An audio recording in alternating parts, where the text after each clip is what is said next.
মহামারীর আতঙ্কে যখন পুরো শহর মৃত্যু থেকে পালাচ্ছে, তখন এক প্রাসাদের ভেতরে চলছে উন্মত্ত আনন্দ। কিন্তু ঠিক সেই মুহূর্তে আবির্ভাব হয় এক রহস্যময় মুখোশধারীর, যে হয়তো মানুষ নয়, নিজেই মৃত্যুর দূত। তারানাথ কি পারবে এই অভিশপ্ত রহস্যের মুখোমুখি দাঁড়াতে?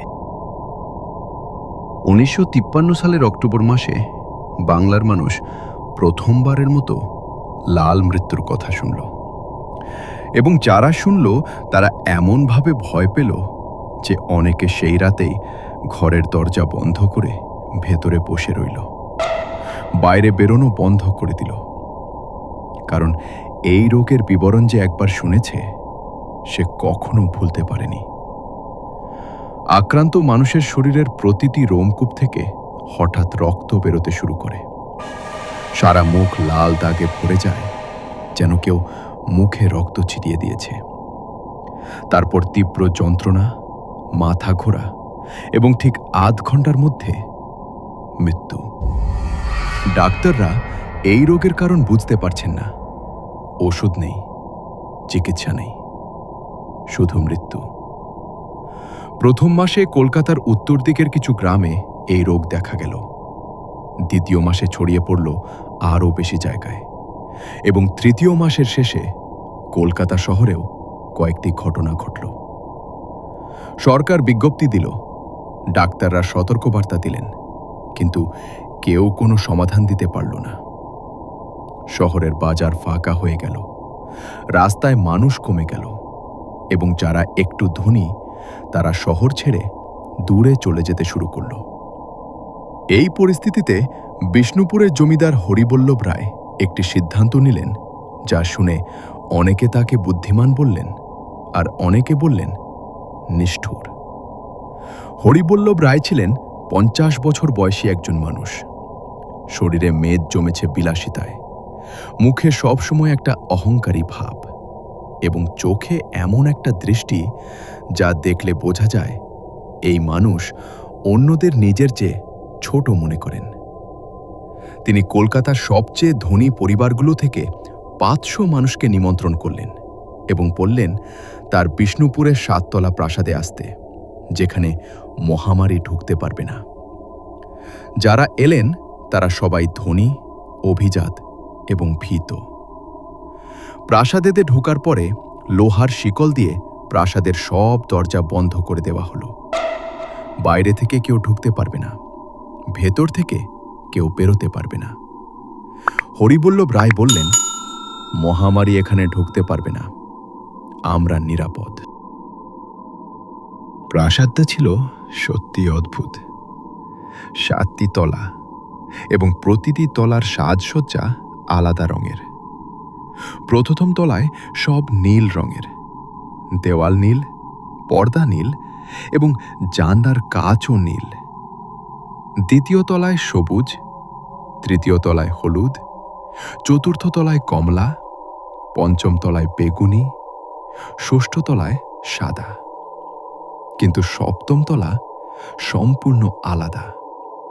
সেখানে সব কালো, দেওয়াল কালো, মেঝের কার্পেট কালো, পর্দা কালো, এবং সেই তলার একমাত্র বড় জানলার কাচ রক্তলাল। রাতে যখন বাইরের আলো সেই লাল কাচ ভেদ করে ঢোকে, তখন পুরো কালো ঘরটা রক্তে ভেসে যাওয়ার মতো দেখায়, এবং সেই কারণে প্রাসাদের কেউ সপ্তম তলায় যেতে চায় না। সেই সপ্তম তলায় আরেকটি জিনিস আছে, যা প্রাসাদের বাকি সব জিনিসের মধ্যে সবচেয়ে অদ্ভুত। একটি বিশাল পুরনো ঘড়ি, কালো আবলুস কাঠে তৈরি, যার পেন্ডুলাম একটি শুকনো একঘেয়ে শব্দে দুলতে থাকে সারাক্ষণ, এবং প্রতি ঘন্টায় যখন ঘড়ি বাজে, তখন এমন একটা গভীর, জোরালো, গম্ভীর শব্দ হয়, যা শুনে সারা প্রাসাদে সব কিছু থেমে যায়। নাচ থামে, গান থামে, কথা থামে, এবং সবাই কিছুক্ষণের জন্য স্থির হয়ে দাঁড়িয়ে থাকে, যেন সেই শব্দে একটা জাদু আছে যা মানুষকে হঠাৎ বাস্তবে ফিরিয়ে আনে। তারপর শব্দ থামলে সবাই আবার হাসে, কথা বলে এবং আগের মতো আনন্দে মেতে ওঠে। 6 মাস এভাবে কাটল। বাইরে মহামারী আরও ভয়ঙ্কর হয়েছে, আরও মানুষ মরছে, কিন্তু প্রাসাদের ভেতরে সব ঠিকঠাক। হরিবল্লভ রায় প্রতিদিন ঘোষণা করেন, আমি বলেছিলাম না, এখানে মহামারী ঢুকতে পারবে না। এবং প্রাসাদের মানুষগুলো তার কথা শুনে স্বস্তির নিঃশ্বাস ফেলে আবার আনন্দে মেতে ওঠে। 6 মাস নিরাপদে থাকার পর হরিবল্লভ রায় ঘোষণা করলেন যে একটি বিশাল উৎসব হবে। সারা রাত ধরে নাচ, গান, মদ আর আলোর উৎসব, কারণ তারা মহামারীকে জয় করেছেন। উৎসবের রাত এলো। 7টি তলায় 7টি রঙের আলো জ্বলল। নীল তলায় নীল আলো, সবুজ তলায় সবুজ আলো, এবং 7ম তলায় সেই রক্তলাল কাচের মধ্য দিয়ে লাল আলো কালো দেওয়ালে পড়ে একটা ভয়ঙ্কর দৃশ্য তৈরি করল। বাদ্যযন্ত্র বাজছে, মানুষ নাচছে, হাসছে, কথা বলছে। হরিবল্লভ রায় 1ম তলার নীল ঘরে বসে মদ খাচ্ছেন এবং তৃপ্তির সাথে চারদিকে তাকাচ্ছেন। প্রতি ঘন্টায় 7ম তলার ঘড়ি বাজছে এবং সব থামছে। তারপর আবার শুরু হচ্ছে। মাঝরাতে সেই ঘড়ি 12 বার বাজল এবং সেই 12টা শব্দ শেষ হওয়ার পরে যখন সবাই আবার কথা বলতে শুরু করল, তখন 1ম তলার নীল ঘরে কেউ একজন চাপা গলায় বলল, ওটা কে? সবাই দেখল নীল ঘরের এক কোণে একটি মানুষ দাঁড়িয়ে আছে। অনেক লম্বা, অস্বাভাবিক লম্বা, মাথা প্রায় ঘরের ছাদ ছুঁয়ে যাচ্ছে। সারা গায়ে রক্তলাল পোশাক, এমন লাল যে দেখলে মনে হয় সদ্য কারো রক্তে ভেজানো, এবং মুখে একটি সাদা মুখোশ, কিন্তু সেই মুখোশে আঁকা একটি মৃত মানুষের মুখ। চোখ বন্ধ, ঠোঁট সরু, এবং মুখোশের গালে লাল দাগ যেন রক্তের ছিটা। কেউ কথা বলতে পারল না। এই মানুষটা এখানে কোথা থেকে এলো? প্রাসাদের দরজা 6 মাস ধরে বন্ধ, কেউ ঢুকতে পারার কথা নয়, কিন্তু এই মুখোশধারী এখানে দাঁড়িয়ে আছে। হরিবল্লভ রায় উঠে দাঁড়ালেন এবং রাগী গলায় বললেন, একে? এটা কি মস্করা? এই রাতে এই পোশাক পরে কে এসেছ? মুখোশ খোলো। মুখোশধারী কথা বলল না, শুধু ধীরে ধীরে মাথা ঘোরালো, এবং সেই মুখোশের ফাঁক দিয়ে যে চোখ দেখা গেল তা দেখে পাশে দাঁড়ানো একজন মহিলা চিৎকার করে পেছনে সরে গেলেন, কারণ সেই চোখে কোনো মানুষের দৃষ্টি নেই। শূন্য, গভীর এবং ঠান্ডা। হরিবল্লভ রায় আরও রেগে গেলেন এবং তার 2জন দেহরক্ষীকে ইশারা করলেন। দেহরক্ষীরা এগিয়ে গেল মুখোশধারীর দিকে, কিন্তু মুখোশধারী এগিয়ে গেল না, পিছিয়ে গেল না, শুধু সেই একই জায়গায় দাঁড়িয়ে রইল। দেহরক্ষীরা কাছে যেতেই একটা অদ্ভুত জিনিস হলো। দেহরক্ষী 2জন হঠাৎ থমকে দাঁড়িয়ে গেল, তারপর পেছনে সরে এলো, এবং তাদের মুখ দেখে বোঝা গেল তারা ভয় পেয়েছে। কিন্তু কেন ভয় পেয়েছে কেউ বুঝল না। মুখোশধারী তখন হাঁটতে শুরু করল, ধীরে, মাপা পদক্ষেপে, সোজা হরিবল্লভ রায়ের দিকে নয়, নীল ঘরের পাশে সবুজ ঘরের দিকে। মানুষগুলো পথ ছেড়ে দিল, কেউ আটকাতে পারল না, কেউ সাহস পেল না। মুখোশধারী সবুজ ঘরে ঢুকল, তারপর হলুদ ঘরে, তারপর কমলা ঘরে। প্রতিটি ঘরে মানুষ চিৎকার করে সরে গেল, কেউ কেউ মেঝেতে বসে পড়ল ভয়ে।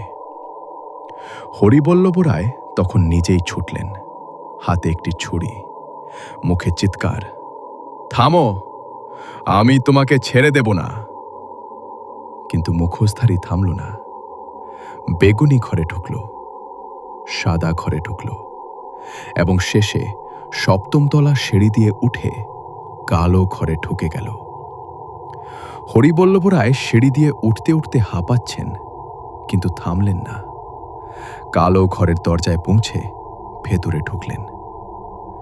রক্তলাল আলোয় কালো ঘরটা তখন এমন দেখাচ্ছিল যেন একটা জীবন্ত নরক, এবং সেই নরকের মাঝখানে মুখোশধারী ঘুরে দাঁড়ালো। হরিবল্লভ রায় ছুরি তুললেন এবং তারপর একটা তীক্ষ্ণ চিৎকার সারা প্রাসাদ কাঁপিয়ে দিল। সেই চিৎকারের পরে কালো ঘরে যারা ছুটে গেল তারা দেখল হরিবল্লভ রায়ের ছুরি কালো কার্পেটে পড়ে আছে এবং হরিবল্লভ রায় নিজে মেঝেতে শুয়ে আছেন। তার সারা মুখে লাল দাগ এবং শরীরের প্রতিটি রোমকূপ থেকে রক্ত বেরোচ্ছে। লাল মৃত্যু ঢুকে পড়েছে বন্ধ প্রাসাদে। এই ঘটনার পরে যা হলো তা আরও ভয়ঙ্কর। রাতের মধ্যে আরও ৫ জন মারা গেলেন। সবার মৃত্যু একইভাবে, সারা মুখে লাল দাগ এবং রোমকূপ থেকে রক্ত। প্রাসাদের মানুষগুলো দরজা খুলতে চাইল, কিন্তু দরজায় লোহার শিকল। বাইরে থেকে এরকম ভৌতিক গল্প পেতে চ্যানেল সাবস্ক্রাইব করুন আর বেল আইকনে ক্লিক করুন। এবং মুখোশধারী কোথায় গেল কেউ জানে না। কেউ তাকে আর দেখতে পাচ্ছে না, কিন্তু মৃত্যু থামছে না। প্রাসাদের একজন মানুষ, বৃদ্ধ উকিল রমেশচন্দ্র মিত্র, খুব ছোট একটা কাজ করলেন যা পরে পুরো ঘটনার মোড় ঘুরিয়ে দিল। তিনি একটি ছোট কাগজে কয়েক লাইন লিখলেন। সেটা একটা পাথরে বেঁধে প্রাসাদের উঁচু জানালা থেকে বাইরে ছুঁড়ে দিলেন। সেই কাগজে লেখা ছিল, বিষ্ণুপুরের হরিবল্লভ রায়ের প্রাসাদে মৃত্যু ঢুকেছে। আমরা বন্দী, কেউ সাহায্য করুন। হরিপদ মুখার্জিকে খবর দিন। হরিপদবাবু খবর পেলেন ২ দিন পরে। তিনি সঙ্গে সঙ্গে তারানাথকে চিঠি লিখলেন। তারানাথ তখন বর্ধমানে ছিলেন, একটি ছোট কাজ শেষ করে সবে ফিরেছেন। চিঠি পড়ে তিনি বিস্তারিত জানতে চাইলেন এবং হরিপদবাবু যা জানালেন তা শুনে তারানাথ চুপ করে বসে রইলেন কিছুক্ষণ। লাল মৃত্যু, বন্ধ প্রাসাদ, মুখোশধারী আগন্তুক এবং ৫০০ মানুষ ভেতরে আটকা। তারানাথ জিজ্ঞেস করলেন, এই প্রাসাদের ইতিহাস কিছু জানো? হরিপদবাবু বললেন, একটু জানি। হরিবল্লভ রায়ের বাবা ছিলেন রাজা কৃষ্ণবল্লভ রায়। ৫০ বছর আগে এই প্রাসাদে একটা ঘটনা হয়েছিল, কিন্তু সেটা চাপা দেওয়া হয়েছে। কেউ সে কথা বলতে চায় না। কি ঘটনা? হরিপদবাবু একটু চুপ করে থাকলেন, তারপর বললেন, শোনা যায় কৃষ্ণবল্লভ রায় একবার একটা প্রজা বিদ্রোহ দমন করতে গিয়ে ৫০০ মানুষকে এই প্রাসাদে আটকে রেখেছিলেন এবং তারপর প্রাসাদে আগুন দিয়েছিলেন, কিন্তু এটা প্রমাণিত নয়। তারানাথ উঠলেন, বিষ্ণুপুর যেতে হবে। বিষ্ণুপুর পৌঁছাতে তারানাথের ১ দিন লাগল। প্রাসাদের সামনে এসে দাঁড়িয়ে তারানাথ প্রথমে চুপ করে দেখলেন। বিশাল প্রাসাদ, ৭টি তলা, উঁচু পাথরের দেওয়াল এবং লোহার বন্ধ দরজা। প্রাসাদের সামনে কিছু গ্রামের মানুষ দাঁড়িয়ে আছে দূরে দূরে, কেউ কাছে যাচ্ছে না। তারানাথ একজন বৃদ্ধ গ্রামবাসীকে জিজ্ঞেস করলেন, প্রাসাদের ভেতরে কি হচ্ছে জানো? বৃদ্ধ বলল, রাতে চিৎকার শোনা যায়, আর গতকাল থেকে চিৎকারও বন্ধ হয়ে গেছে। তারানাথের বুকটা একটু ভারী হয়ে গেল। ভেতরে ঢোকার কোনো পথ আছে? বৃদ্ধ বলল, প্রধান দরজা বন্ধ। পেছনে একটা পুরনো জলের পথ আছে, মাটির নিচ দিয়ে, কিন্তু সেটা অনেক ছোট আর অন্ধকার। তারানাথ বললেন, দেখাও। প্রাসাদের পেছনে একটি পুরনো কুয়োর পাশে একটি সরু পাথরের সুড়ঙ্গ।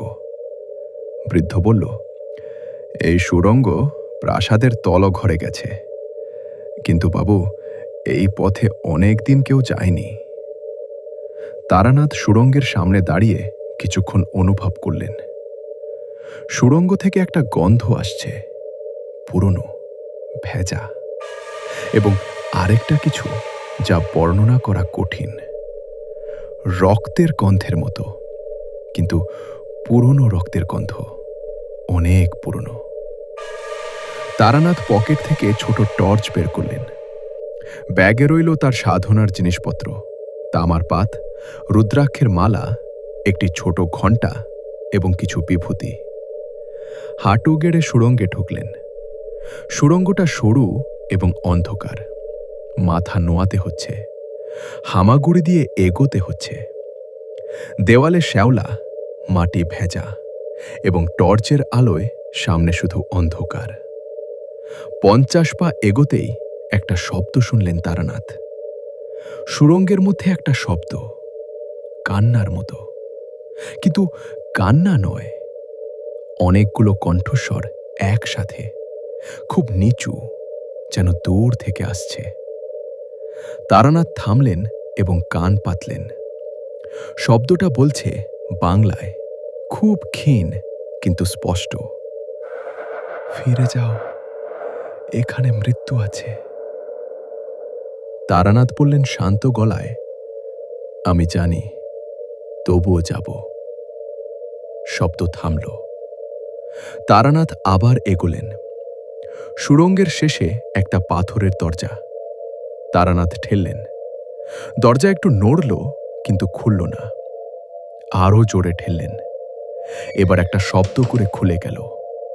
তলঘর, অন্ধকার, বিশাল, পাথরের মেঝে।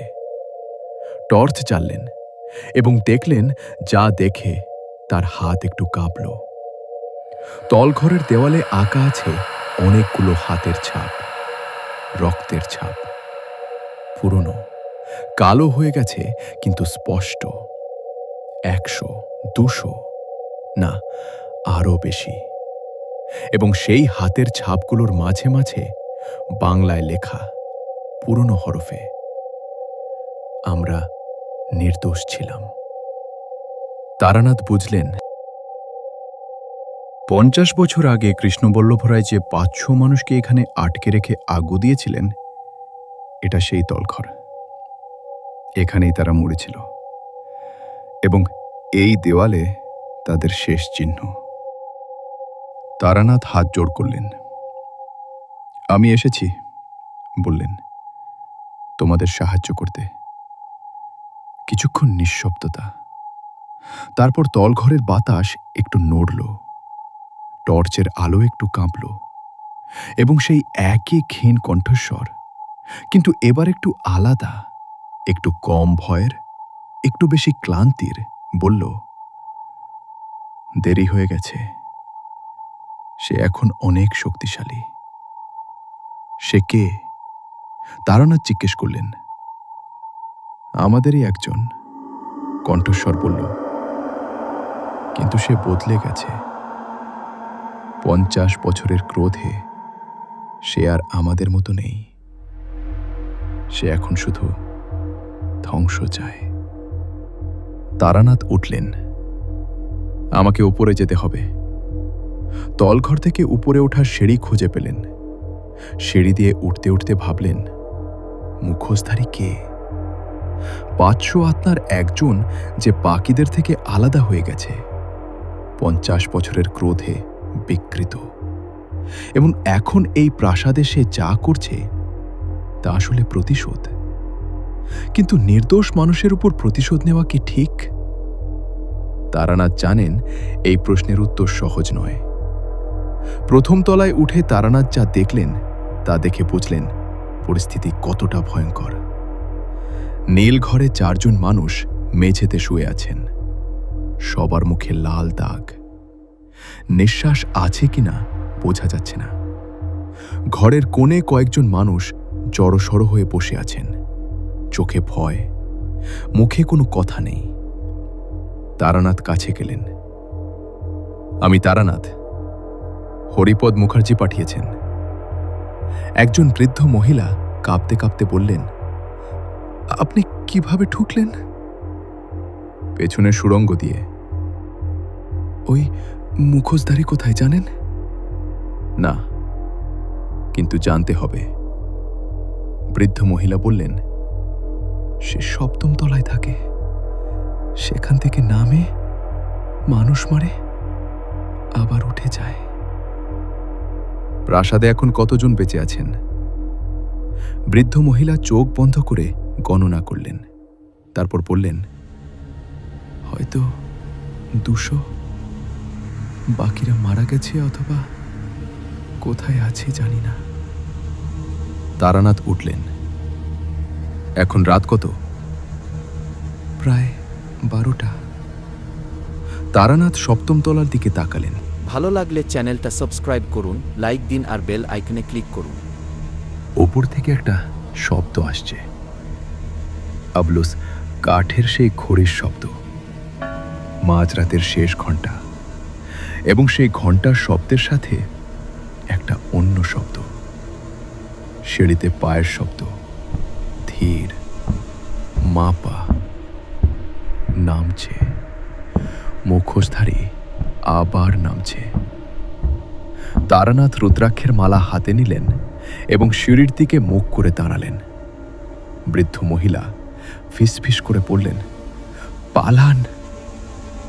তারানাথ পালালেন না, দাঁড়িয়ে রইলেন। সিঁড়িতে পায়ের শব্দ আরও কাছে আসছে এবং নীল ঘরের নীল আলোয় সিঁড়ির মুখে একটা ছায়া দেখা গেল। লম্বা, রক্তলাল পোশাক, সাদা মুখোশ। তারানাথ শান্ত গলায় বললেন, তোমাকে আমি চিনি।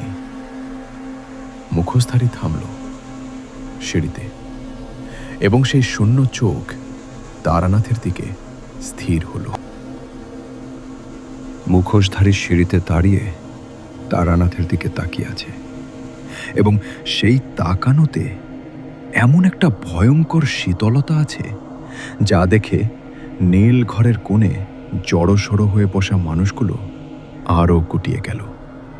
কেউ কেউ মুখ ঢাকলো হাত দিয়ে, কেউ চোখ বন্ধ করে ফেলল।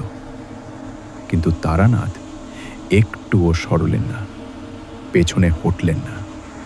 শুধু রুদ্রাক্ষের মালা শক্ত করে হাতে ধরে সরাসরি সেই সাদা মুখোশের দিকে তাকিয়ে রইলেন।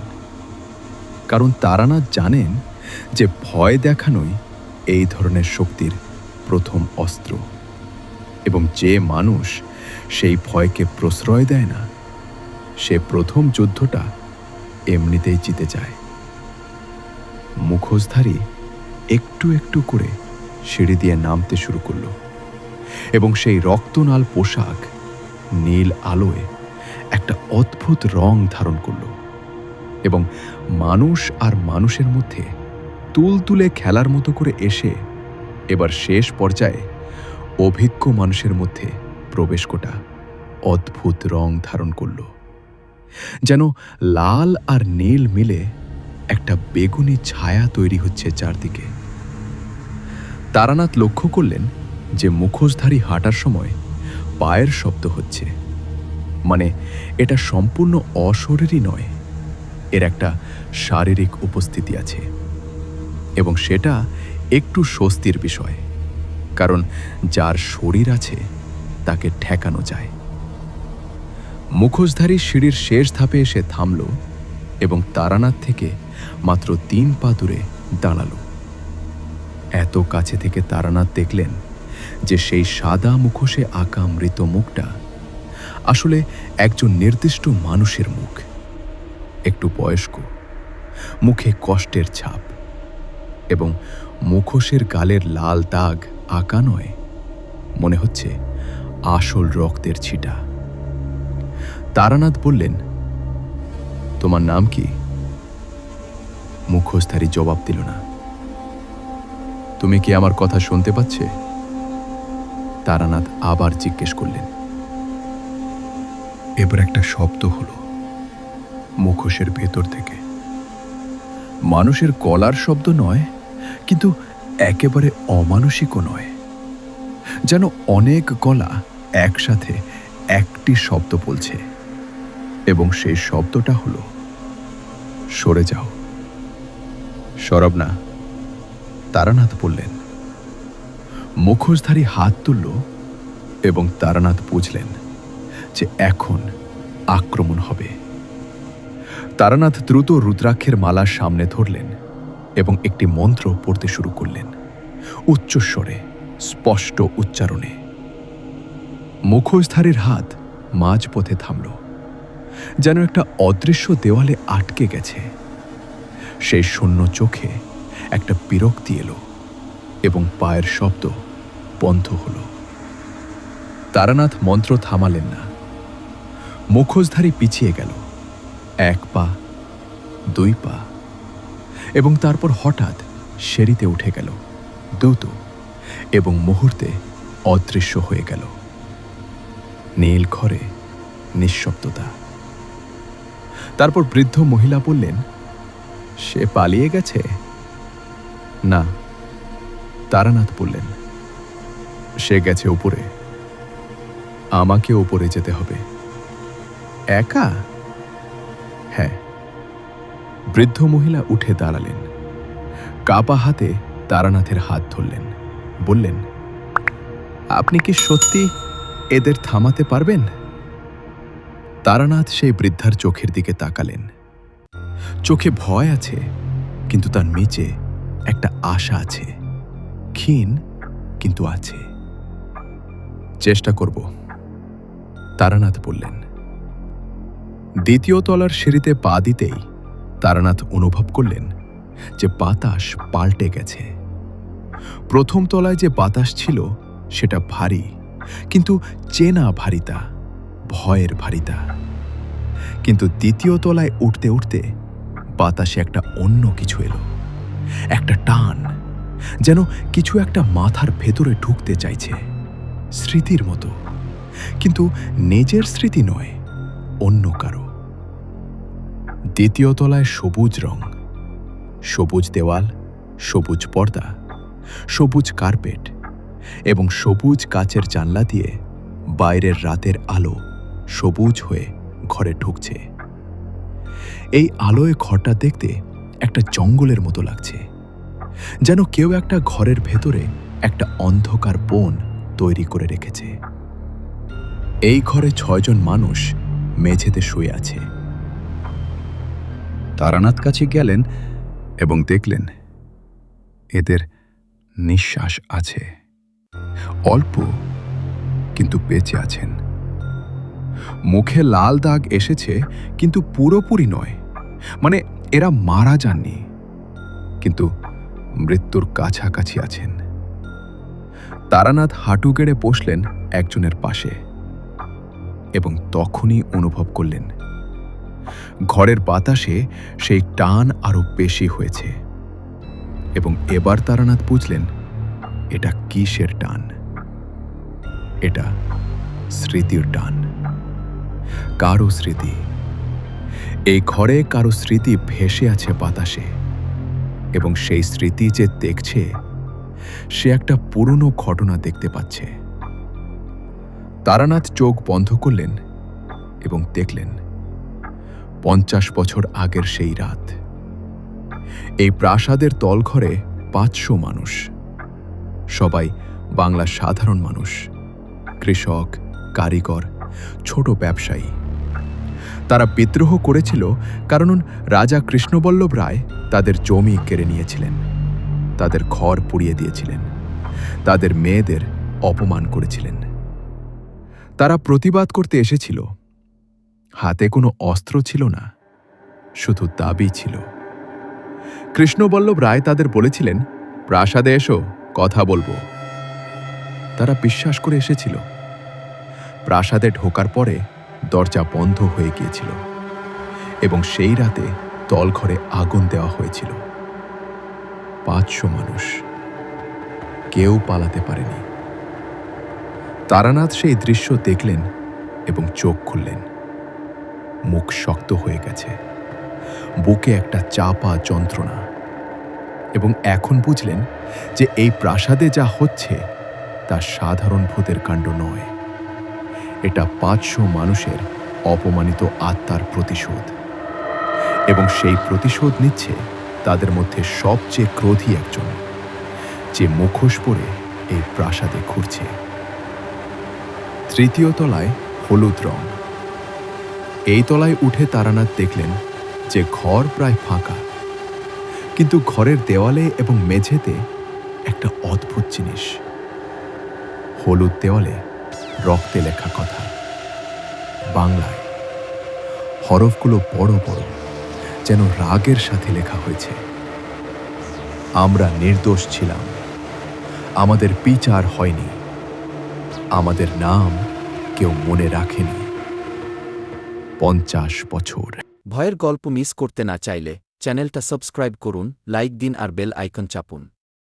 আর কত? তারানাথ দেওয়ালের লেখা পড়লেন এবং বুঝলেন এই লেখা মুখোশধারী লিখেছে।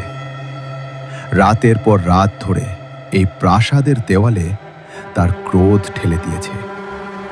কারণ সে চিৎকার করতে পারে না, কাঁদতে পারে না, শুধু এই দেওয়ালে লিখতে পারে। হলুদ ঘরের একটি কোণে একজন মানুষ বসে আছেন। মাঝবয়সী পুরুষ, কাপড় ছেঁড়া, চোখ বন্ধ, কিন্তু নিঃশ্বাস আছে। তারানাথ কাছে গেলেন এবং ডাকলেন, শুনুন। মানুষটি চোখ খুললেন, ভয়ার্ত চোখ। আপনি কে? তারানাথ জিজ্ঞেস করলেন। আমি রামপ্রসাদ ঘোষ, হরিবল্লভবাবুর আইনজীবী। এই তলায় আর কেউ নেই? রামপ্রসাদ মাথা নাড়লেন। ছিল, সব মারা গেছে। আমি কোনোভাবে বেঁচে আছি। তারানাথ বললেন, মুখোশধারী কি আপনাকে স্পর্শ করেছে? রামপ্রসাদ একটু থামলেন, তারপর বললেন, করেছে, কিন্তু আমি মরিনি। কেন বলে মনে হয়? রামপ্রসাদ একটু ভাবলেন। আমি জানি না, হয়তো আমি আগে থেকেই এই প্রাসাদের ইতিহাস জানতাম। হরিবল্লভবাবুর বাবা কি করেছিলেন সেটা আমি জানতাম, এবং আমি সব সময় মনে করতাম এটা অন্যায় ছিল। হয়তো সেটা টের পেয়েছে। তারানাথের মাথায় একটা কথা এলো। আপনি কি হরিবল্লভবাবুকে বলেছিলেন যে তার বাবা অন্যায় করেছিলেন? রামপ্রসাদ মাথা নাড়লেন। বলেছিলাম, কিন্তু তিনি শুনতে চাননি। তারানাথ উঠলেন। চতুর্থ তলায় কমলা রং। এই তলায় পৌঁছে তারানাথ প্রথমেই একটা শব্দ শুনলেন, কান্নার শব্দ। একজন মানুষের কান্না, কিন্তু অনেক গলা মিলিয়ে। সেই কান্না কোথা থেকে আসছে বোঝা যাচ্ছে না। দেওয়াল থেকে, মেঝে থেকে, বাতাস থেকে। কমলা আলোয় ঘরটা দেখতে জ্বলন্ত আগুনের মতো। ঘরের মাঝখানে একটা মানুষ দাঁড়িয়ে আছেন, তরুণ, বছর 25, কিন্তু মুখে এমন একটা ভাব যা দেখে মনে হয় এই মুহূর্তে সে স্বাভাবিক অবস্থায় নেই। চোখ খোলা, কিন্তু কিছু দেখছে না। ঠোঁট নড়ছে, কিন্তু কোনো শব্দ বেরোচ্ছে না। তারানাথ কাছে গেলেন এবং সেই তরুণের সামনে হাত নাড়লেন। কোনো সাড়া নেই। তারানাথ বুঝলেন এই মানুষটি দেখছে কিছু। সেই স্মৃতির টানে আটকা পড়েছে। 50 বছর আগের সেই রাতের দৃশ্য দেখছে এবং বেরোতে পারছে না। তারানাথ সেই তরুণের কাঁধে হাত রাখলেন এবং জোরে ডাকলেন, ফিরে এসো। তরুণ কাঁপল। ফিরে এসো। তারানাথ আবার বললেন, এবার সাথে একটি মন্ত্র যোগ করলেন। তরুণের চোখ পলক ফেলল এবং তারপর সে কাঁদতে শুরু করল। তারানাথ তাকে বসালেন এবং বললেন, ঠিক আছে, আমি এসেছি। তরুণ কাঁদতে কাঁদতে বলল, আমি দেখেছি, সব দেখেছি। আগুনে আগুনে তারা চিৎকার করছিল, পালাতে পারছিল না। তারানাথ বললেন, তুমি দেখেছ যা সত্যি ঘটেছিল, কিন্তু এখন আমাকে সাহায্য করতে হবে। তরুণ চোখ মুছে তাকালো। কিভাবে? এখানে থাকো, নামার চেষ্টা করো না, আমি আসছি। পঞ্চম তলায় বেগুনি রং। এই তলায় পৌঁছে তারানাথ একটু থামলেন, কারণ পঞ্চম তলায় কিছু একটা আলাদা।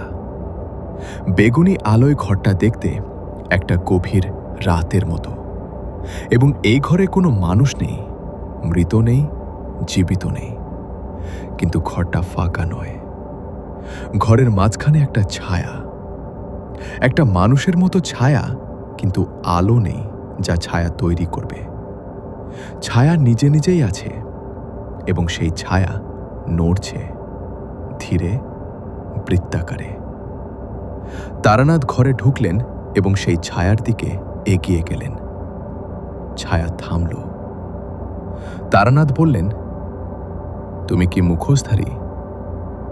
ছায়া কথা বলল না। তুমি কি তাদের একজন? 50 বছর আগে যারা মারা গিয়েছিলে? ছায়া একটু কাঁপল। তারানাথ কাছে গেলেন এবং বললেন, তুমি যা করছো তা কি তোমার সঙ্গীদের মুক্তি দিচ্ছে, নাকি তাদের আরও বেশি বাঁচছে? এই প্রশ্নে ছায়া স্থির হয়ে গেল এবং তারপর ধীরে ধীরে একটা আকার নিল, একটি মানুষের আকার। বয়স্ক পুরুষ, কৃষকের পোশাক, এবং সেই মুখে অসীম ক্লান্তি।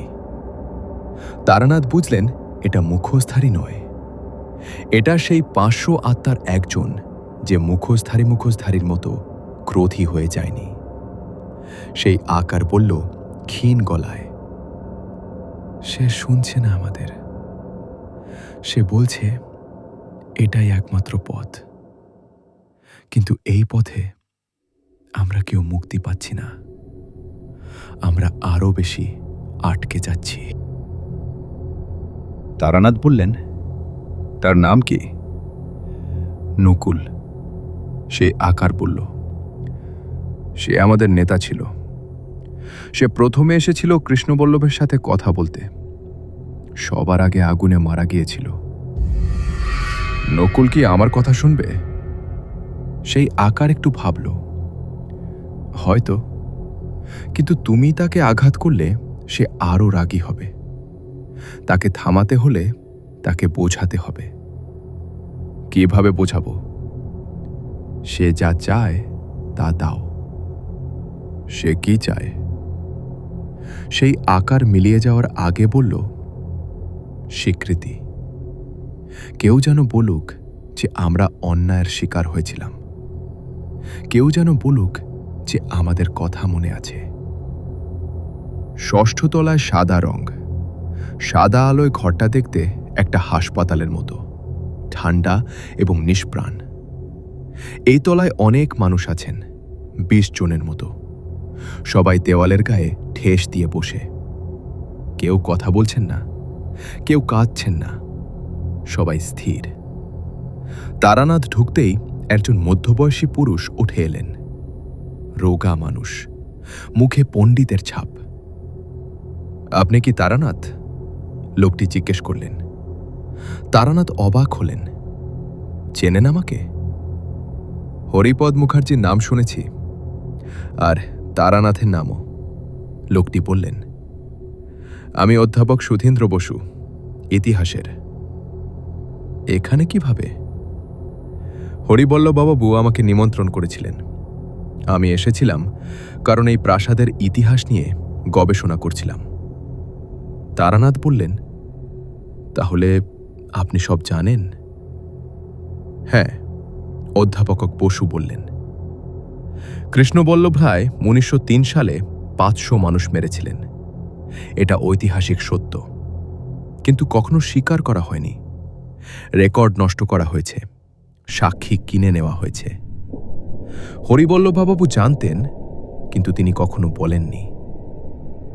তারানাথ বললেন, হরিবল্লভবাবু এখন কোথায়? অধ্যাপক বসু একটু চুপ করে রইলেন। তারপর বললেন, 7ম তলায়। সেই রাতে মুখোশধারী তাকে সেখানে নিয়ে গেছে।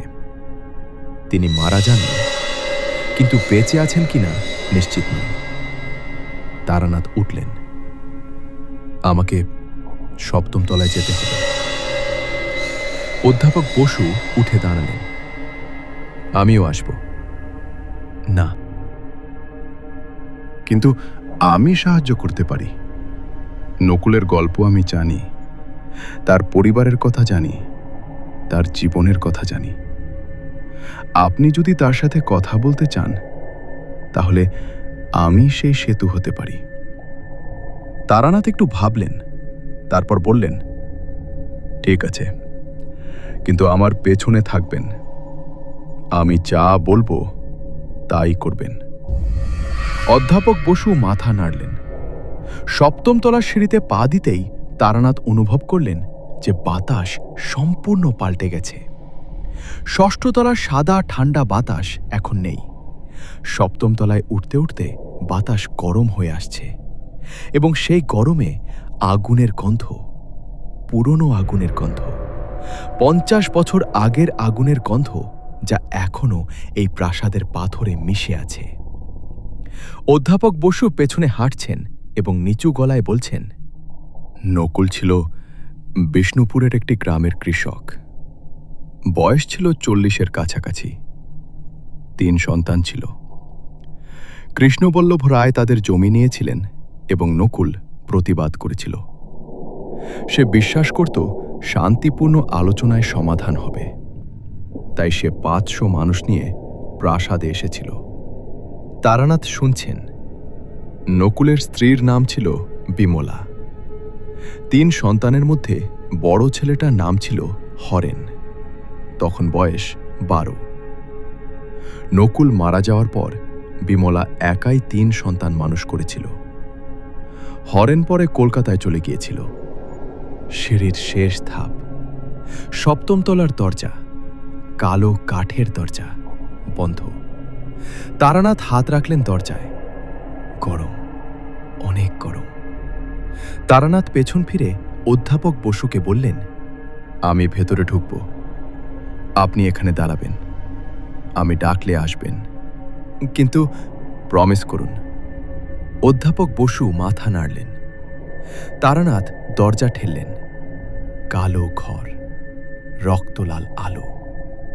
বাইরের রাতের আলো সেই লাল কাচ ভেদ করে ঢুকছে, এবং কালো দেওয়ালে, কালো কার্পেটে, কালো পর্দায় পড়ে এমন একটা দৃশ্য তৈরি করেছে যা দেখে মনে হয় পুরো ঘরটা রক্তে ভেসে যাচ্ছে। এবং সেই রক্তলাল অন্ধকারে 2টি মানুষ। একজন হরিবল্লভ রায়, মেঝেতে বসে আছেন, হাত দুটো সামনে ছড়ানো, চোখ খোলা কিন্তু স্থির। মুখে লাল দাগ এসেছে, কিন্তু পুরোপুরি নয়, বেঁচে আছেন।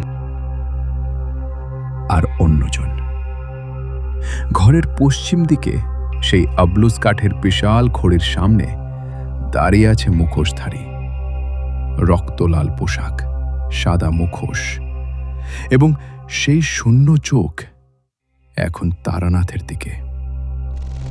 তারানাথ ঘরে ঢুকলেন এবং দরজা বন্ধ হয়ে গেল। ঘরে এখন 2 জন, তারানাথ এবং নকুল।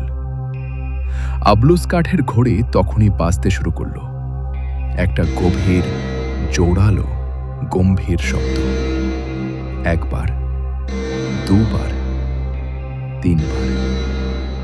তারানাথ গুনলেন এবং বুঝলেন এই ঘড়ির শব্দে কেন মানুষ থমকে যায়। এই শব্দে একটা জাদু আছে, একটা আহ্বান আছে, যেন বলছে, এখানে থামো, এই মুহূর্তে সত্যি কথাটা বলো। তারানাথ থামলেন এবং সত্যি কথাটা বললেন। নকুল, তারানাথ বললেন, তুমি অন্যায়ের শিকার হয়েছিলে। তুমি এবং তোমার সঙ্গীরা 500 নির্দোষ মানুষ। মুখোশধারী নড়ল না। তোমরা শুধু ন্যায্য দাবি করতে এসেছিলে। তোমাদের বিশ্বাসঘাতকতা করা হয়েছিল এবং 50 বছর ধরে তোমাদের কথা কেউ বলেনি। মুখোশধারীর হাত একটু কাঁপল। আমি বলছি। তারানাথ এগিয়ে গেলেন। আমি তারানাথ, এবং আমি বলছি যে বিষ্ণুপুরের 500 মানুষ অন্যায়ের শিকার হয়েছিলেন। তাদের নাম ইতিহাসে লেখা নেই, কিন্তু তারা বীর ছিলেন।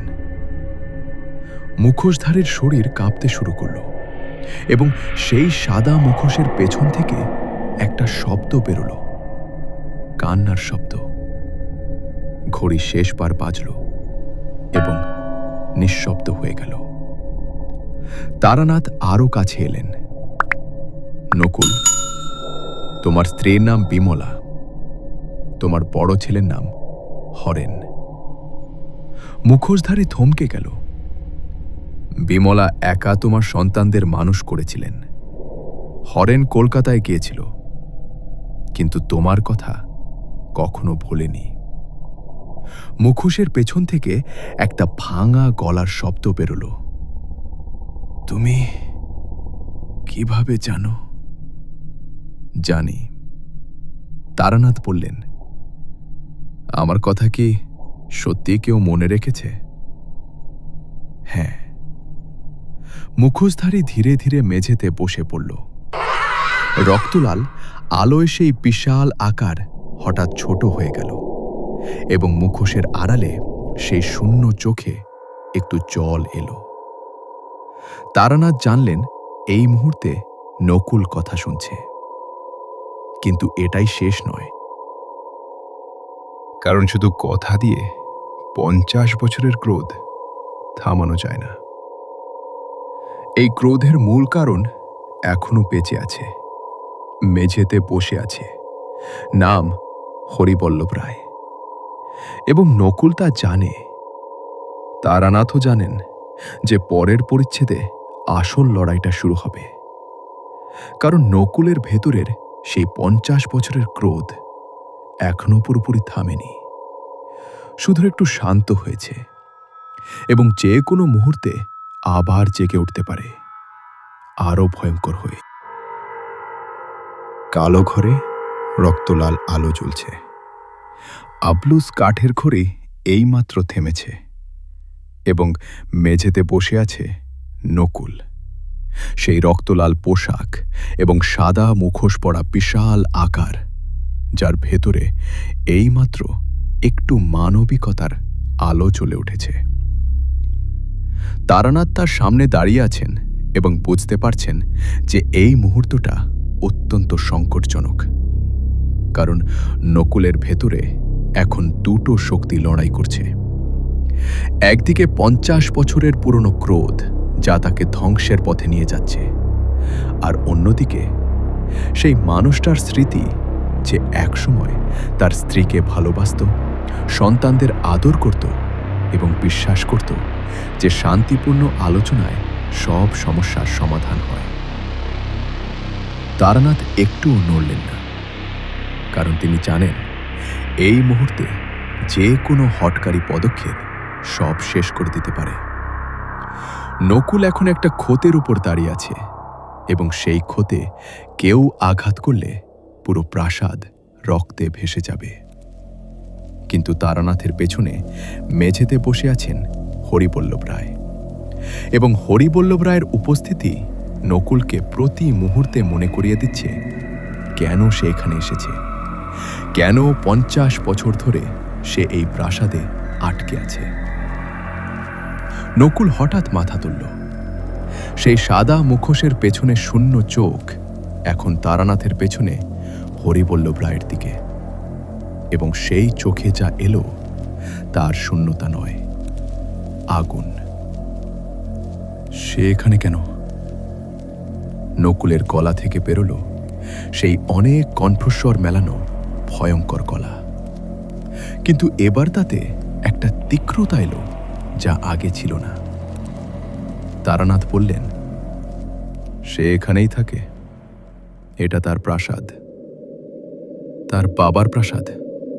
নকুল বলল, যে প্রাসাদে আমাদের পুড়িয়ে মারা হয়েছিল, যে প্রাসাদে আমাদের হাড় এখনো আছে। হ্যাঁ, তাহলে সে এখানে থাকার অধিকার রাখা কিনা? তারানাথ বললেন, নকুল, হরিবল্লভ সেই অপরাধ করেনি, তার বাবা করেছিলেন। বাবার পাপকে ছেলে বহন করে না? নকুল উঠে দাঁড়ালো এবং উঠে দাঁড়ানোর সাথে সাথে সেই বিশাল আকার আবার পূর্ণ হল। রক্তলাল পোশাক আবার চলে উঠল।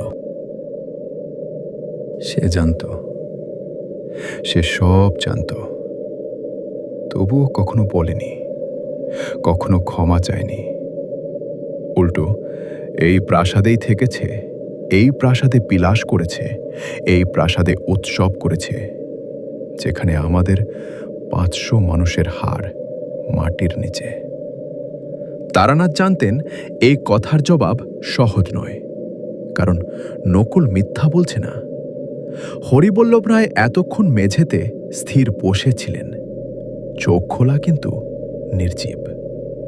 কিন্তু নকুলের কণ্ঠস্বর শুনে তার মধ্যে একটু নড়াচড়া হল। তিনি ধীরে ধীরে মাথা তুললেন এবং নকুলের দিকে তাকালেন, এবং তখন এমন একটা জিনিস হল যা তারানাথ আশা করেননি। হরিবল্লভ রায় হাসলেন, ক্লান্ত হাসি, কিন্তু হাসি। তুমি কি সত্যিই মনে করো? হরিবল্লভ বললেন ভাঙা কিন্তু স্পষ্ট গলায়, যে আমি জানতাম না? আমি সব জানতাম। নকুল একটু থামল। আমার বাবা আমাকে সব বলেছিলেন। হরিবল্লভ চোখ বন্ধ করলেন। বলেছিলেন এটা প্রয়োজন ছিল। বলেছিলেন রাজত্ব টিকিয়ে রাখতে হলে এরকম কঠিন সিদ্ধান্ত নিতে হয়। আমি তখন ছোট ছিলাম, বুঝতাম না। বড় হয়ে যখন বুঝলাম, তখন। তিনি থামলেন। তখন? তারানাথ জিজ্ঞেস করলেন। তখন আর বলার সাহস হয়নি। হরিবল্লভ বললেন, এবং এই কথায় লজ্জা আছে, ভয় আছে, কিন্তু অস্বীকার নেই। কারণ বললে সব যেত, সম্পত্তি যেত, মান যেত, এই প্রাসাদ যেত। নকুল এতক্ষণ শুনছিল, এবার বলল, তাহলে তুমি স্বীকার করছো? হ্যাঁ। কিন্তু এই স্বীকারোক্তি কি আমাদের ফিরিয়ে দেবে? আমাদের 500 মানুষকে, আমার স্ত্রী বিমলাকে, আমার ছেলে মেয়েদের বাপকে? হরিবল্লভ জবাব দিলেন না।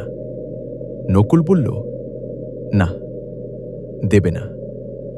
তাহলে এই স্বীকারোক্তিতে আমার কি লাভ? এবং সেই মুহূর্তে নকুলের ভেতরের ক্রোধ আবার জেগে উঠল, আগের চেয়ে অনেক বেশি তীব্র হয়ে। কারণ হরিবল্লভের স্বীকারোক্তি নকুলের ক্ষতকে সারিয়ে দেয়নি, বরং আরো গভীর করে দিয়েছে। নকুল জানত অন্যায় হয়েছে, এখন জানল সেই অন্যায় সচেতনভাবে করা হয়েছিল এবং লুকিয়ে রাখা হয়েছিল। এই জানাটা তাকে আরো রাগী করে দিল।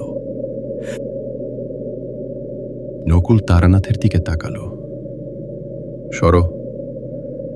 তারানাথ সরলেন না। সরো বলছি।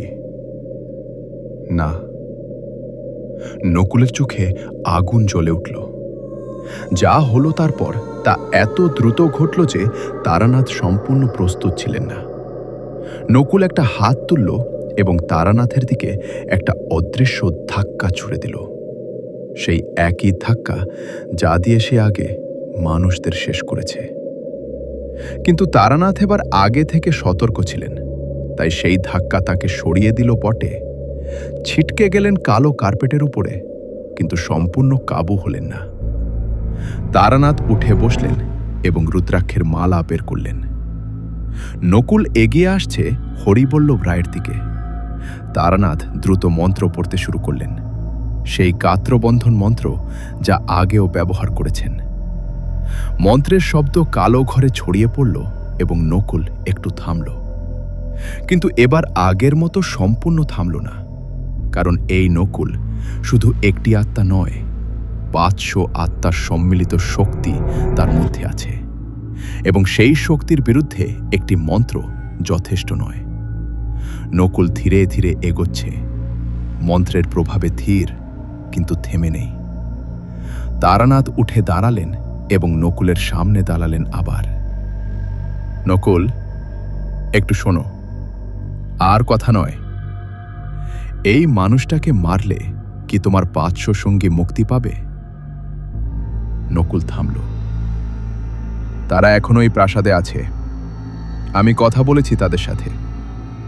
তারা বলছে তারা মুক্তি চায়, কিন্তু তোমার ক্রোধ তাদের মুক্তি দিচ্ছে না, বরং তোমার ক্রোধে তারা আরও বেশি এই প্রাসাদে আটকা পড়ছে। নকুল কিছু বলল না। আমাকে সেটা বলেছে পঞ্চম তলায় তোমাদেরই একজন। সে বলেছে তুমি শুনছো না। নকুলের শরীর একটু কাঁপল। তোমার সঙ্গীরা ক্লান্ত, তারা মুক্তি চায়, কিন্তু তুমি তাদের ছেড়ে দিচ্ছ না। আমি তাদের জন্যই লড়ছি। না, তারানাথ বললেন শক্ত গলায়, তুমি নিজের জন্য লড়ছ, তোমার নিজের ক্রোধ মেটাতে। তোমার সঙ্গীরা কবেই ক্লান্ত হয়ে গেছে, শুধু তুমি থামতে পারছো না। এই কথায় কথায় নকুলের শরীরে একটা ঝাঁকুনি লাগল, এবং সেই সাদা মুখোশের পেছনে, সেই শূন্য চোখে প্রথমবারের মতো একটা সন্দেহ দেখা গেল। কিন্তু সেই মুহূর্তে হরিবল্লভ রায় এমন একটা কাজ করলেন যা সব নষ্ট করে দিল। তিনি উঠে দাঁড়ালেন এবং বললেন, তুমি যা খুশি বলো, আমি ভয় পাই না। এই প্রাসাদ আমার। আমার বাবা যা করেছেন তা হয়তো কঠোর ছিল, কিন্তু রাজনীতিতে এরকম হয়। তুমি একটা মৃত মানুষ, তোমার কোনো অধিকার নেই আমার উপর। নকুল স্থির হয়ে গেল, এবং তারপর যা হলো তা দেখে তারানাথ বুঝলেন যে এতক্ষণ যা করেছেন তা এই এক মুহূর্তে ভেঙে পড়ল। নকুলের মুখোশ খুলে পড়ে গেল। নিচে যে মুখ দেখা গেল তা মানুষের মুখ, একজন বয়স্ক কৃষকের মুখ। কিন্তু সেই মুখে এখন যে রাগ আছে তা দেখে তারানাথের বুকে ভয় ধরে গেল, কারণ এটা সাধারণ রাগ নয়, এটা 50 বছরের অপমানের রাগ, যা এইমাত্র একটা নতুন জ্বালানি পেয়েছে। নকুল একটা চিৎকার করল। সেই চিৎকার মানুষের নয়, সেটা 500 মানুষের একসাথে চিৎকার, এবং সেই শব্দে কালো ঘরের দেওয়াল কাঁপল, জানলার লাল কাচ ভাঙল, এবং আবলুস কাঠের খড়ি মেঝেতে পড়ে গেল। তারানাথ দ্রুত হরিবল্লভ রায়ের সামনে দাঁড়ালেন।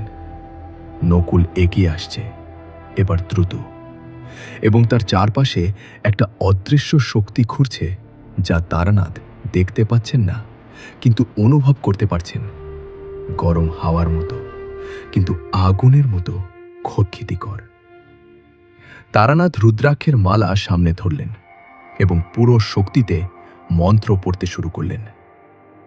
নকুল থামল, কিন্তু মাত্র 2 পা দূরে, এবং সেই 2 পা দূর থেকে নকুলের চোখে তাকিয়ে তারানাথ বুঝলেন যে রুদ্রাক্ষের মালা এবং গাত্রবন্ধন মন্ত্র দিয়ে এই শক্তিকে বেশিক্ষণ আটকানো যাবে না, কারণ নকুলের পেছনে 500 আত্মার শক্তি আছে, এবং সেই শক্তির কাছে তারানাথের সাধনার শক্তি যথেষ্ট নয়।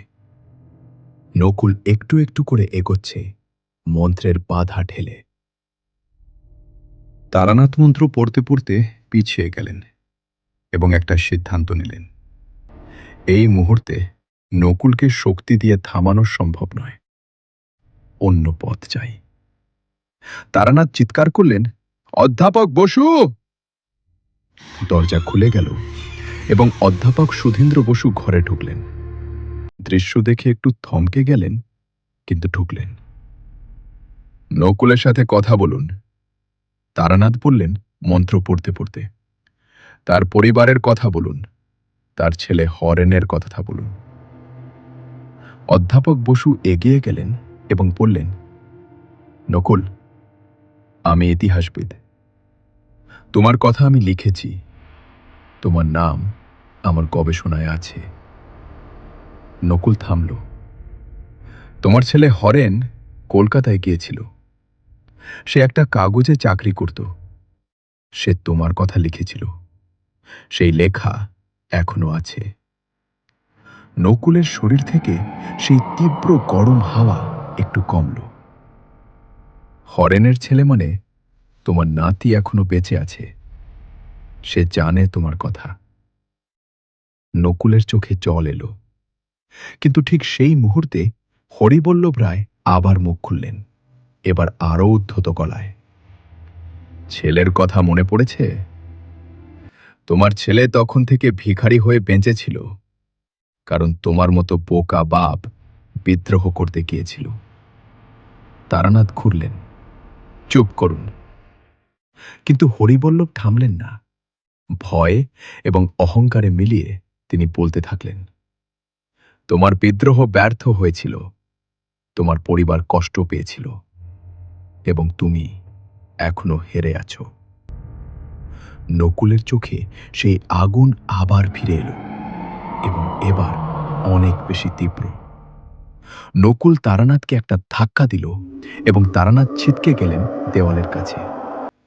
ধাক্কার শক্তি এতটাই বেশি ছিল যে তারানাথের পিঠ দেওয়ালে আঘাত করল এবং তিনি মেঝেতে পড়ে গেলেন। রুদ্রাক্ষের মালা হাত থেকে ছিটকে গেল দূরে। অধ্যাপক বসু দেওয়ালের দিকে পিছিয়ে গেলেন। নকুল হরিবল্লভ রায়ের দিকে এগিয়ে গেল। তারানাথ মেঝেতে পড়ে থাকলেন কিছুক্ষণ, শরীর ব্যথায় ভরা, মাথা ঘুরছে, পিঠে প্রচণ্ড যন্ত্রণা, কিন্তু চোখ খোলা, এবং দেখছেন নকুল হরিবল্লভের দিকে হাত বাড়াচ্ছে। তারানাথ জানলেন যে এখন উঠতে হবে, কিন্তু শরীর উঠতে রাজি হচ্ছে না। তারানাথ চোখ বন্ধ করলেন এবং মনে করলেন গুরুর কথা। গুরু একবার বলেছিলেন, সবচেয়ে অসম্ভব মুহূর্তে একটাই জিনিস কাজ করে, সত্যি কথা। না মন্ত্র, না অস্ত্র, শুধু সত্যি কথা। তারানাথ চোখ খুললেন এবং উচ্চস্বরে বললেন, নকুল, তোমার স্ত্রী বিমলা মারা যাওয়ার আগে কে বলেছিলেন জান? নকুলের হাত হরিবল্লভের গলার কাছে থেমে গেল। বলেছিলেন তোমাকে ক্ষমা করতে। বলেছিলেন তুমি সঠিক কাজ করেছিলে। বলেছিলেন তোমার মৃত্যু বৃথা যায়নি। নকুল খুলল। তুমি চান না? জানি। তারানাথ ধীরে উঠে বসলেন, কারণ হরেনের লেখায় তার মায়ের শেষ কথা লেখা ছিল। অধ্যাপক বসু সেই লেখা পড়েছেন। অধ্যাপক বসু এগিয়ে এলেন কাঁপতে কাঁপতে এবং বললেন, হরেন লিখেছিলেন, মা মারা যাওয়ার আগে বলেছিলেন, তোমার বাবার মতো সৎ মানুষ আমি আর দেখিনি। সে হেরে যায়নি, সে মানুষ হিসেবে জিতেছিল। নকুলের শরীর থেকে রক্তলাল পোশাক ধীরে ধীরে বিবর্ণ হতে শুরু করল। সেই বিশাল আকার ছোট হতে লাগল। নকুল মেঝেতে বসে পড়ল। তারানাথ উঠে দাঁড়ালেন এবং ধীরে কাছে গেলেন। নকুলের মুখ এখন একজন সাধারণ বয়স্ক মানুষের মুখ, ক্লান্ত, কষ্টের, কিন্তু আর ভয়ঙ্কর নয়। নকুল, তারানাথ বললেন নিচু গলায়, তোমার সঙ্গীরা অপেক্ষা করছে, তারা ক্লান্ত, তাদের মুক্তি দাও। নকুল বলল, কিন্তু এই মানুষটার বিচার তুমি করবে না, তার বিচার অন্যভাবে হবে। তারানাথ বললেন, তুমি যদি সত্যিই তোমার সঙ্গীদের ভালো চাও তাহলে তাদের ছেড়ে দাও, কারণ তোমার ক্রোধ তাদের মুক্তি দিচ্ছে না, তাদের আরো বেঁধে রাখছে। নকুল অনেকক্ষণ চুপ করে রইল, তারপর বলল, বিমলা কি সত্যি এই কথা বলেছিল? হ্যাঁ। তাহলে সে কি আমার জন্য অপেক্ষা করছে? তারানাথ একটু থামলেন, তারপর বললেন, হ্যাঁ, সে অপেক্ষা করছে, অপেক্ষা করছে। কিন্তু তুমি এখানে আটকে আছলে সে তোমার কাছে পৌঁছাতে পারছে না। নকুলের চোখ ভিজে গেল,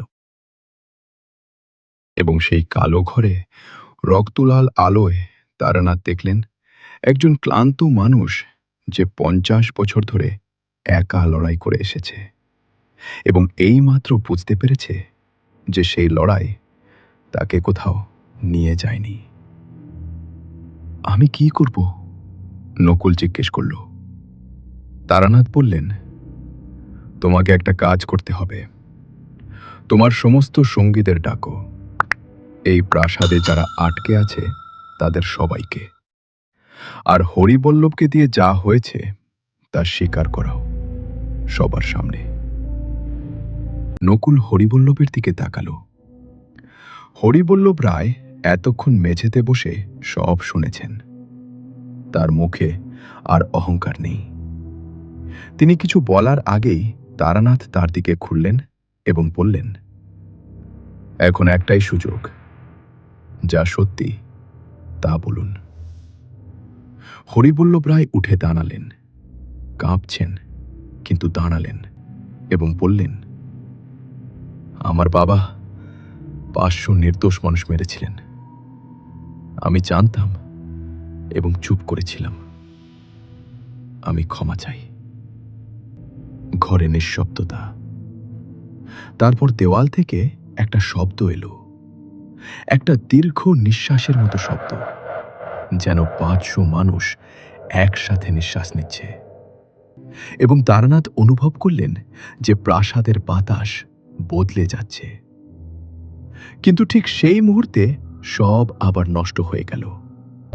হরিবল্লভ রায় বললেন, কিন্তু এই ক্ষমা চাওয়ায় কিছু যায় আসে না। তোমরা মৃত, আমি জীবিত। তোমরা যা হারিয়েছ তা আর ফিরবে না। আমার ক্ষমা চাওয়া শুধু কথার কথা। নকুলের চোখে আগুন ফিরে এলো। তারানাথ হরিবল্লভের দিকে ঘুরলেন, চুপ করুন। কিন্তু হরিবল্লভ থামলেন না। তার মধ্যে এমন একটা জিনিস আছে যা তাকে শেষ মুহূর্তে সত্যি কথা বলতে দেয় না। কারণ সত্যি কথা মানলে তার পুরো জীবন ভুল হয়ে যায়। তার বাবা ভুল হয়ে যান এবং এই প্রাসাদে তার থাকার কোনো অধিকার থাকে না। এই সত্য মানা তার পক্ষে অসম্ভব। নকুল উঠে দাঁড়াল এবং এবার তার চারপাশে যে শক্তি জমা হলো তা আগের সব কিছুর চেয়ে বেশি। কারণ এইমাত্র তার সামনে একবার আশা দেখা গিয়েছিল এবং সেই আশা আবার ভেঙে গেছে। এবং এই আশা ভাঙার যন্ত্রণা পুরনো ক্রোধের চেয়ে অনেক বেশি তীব্র। নকুল তারানাথের দিকে তাকালো। তুমি সরো। তারানাথ সরলেন না। নকুল হাত তুলল এবং এবার যে শক্তি বেরোলো তা আগের মতো নয়। তারানাথ সেই শক্তির ধাক্কা পেলেন এবং এবার সত্যিকারের জোরে ছিটকে গেলেন, দেওয়ালে লাগলেন এবং মেঝেতে পড়লেন। মাথায় আঘাত লাগলো, চোখে অন্ধকার আসছে। তারানাথ উঠতে পারছেন না। নকুল হরিবল্লভের দিকে এগিয়ে গেল, হরিবল্লভ পিছিয়ে গেলেন, কিন্তু দেওয়ালে ঠেকে থামলেন। নকুলের হাত হরিবল্লভের বুকে পড়ল এবং সেই পরিচিত প্রক্রিয়া শুরু হলো। হরিবল্লভের মুখে লাল দাগ ফুটে উঠতে শুরু করল। তারানাথ মেঝেতে শুয়ে দেখছেন এবং মনে মনে ভাবছেন, শরীর কাজ করছে না, কিন্তু মাথা কাজ করছে। তিনি বুঝলেন যে এখন শুধু একটাই উপায় আছে, এবং সেটা হলো হরিবল্লভকে দিয়ে সত্যিকারের ক্ষমা চাওয়ানো, মুখের কথায় নয়, কাজে। কিন্তু সেজন্য হরিবল্লভকে রাজি করাতে হবে, এবং তারানাথ মেঝেতে পড়ে থেকে সেটা করতে পারবেন না। তারানাথ শেষ শক্তি একত্রিত করলেন এবং চিৎকার করলেন, হরিবল্লভ, আপনার বাবা কি আপনাকে ভালোবাসতেন? এই প্রশ্নে নকুলের হাত একটু থামল, কারণ এই প্রশ্ন সে আশা করেনি। হরিবল্লভও অবাক হলেন। বাসতেন? তিনি বললেন কাঁপা গলায়। তাহলে তিনি কি চাইতেন যে তার ছেলে এই পাপ বহন করতে করতে বাঁচুক? হরিবল্লভ চুপ করে রইলেন। আপনার বাবা ভুল করেছিলেন, কিন্তু তিনি আপনাকে ভালোবাসতেন। তার পাপ থেকে আপনাকে মুক্ত হতে হবে, সেটা ক্ষমা চেয়ে নয়, কাজে করে। কি কাজ? এই প্রাসাদ ছেড়ে দিন। এই প্রাসাদ যাদের রক্তে তৈরি, তাদের পরিবারকে ফিরিয়ে দিন। ঘরে নিঃশব্দতা। নকুলের হাত হরিবল্লভের বুক থেকে সরে এলো।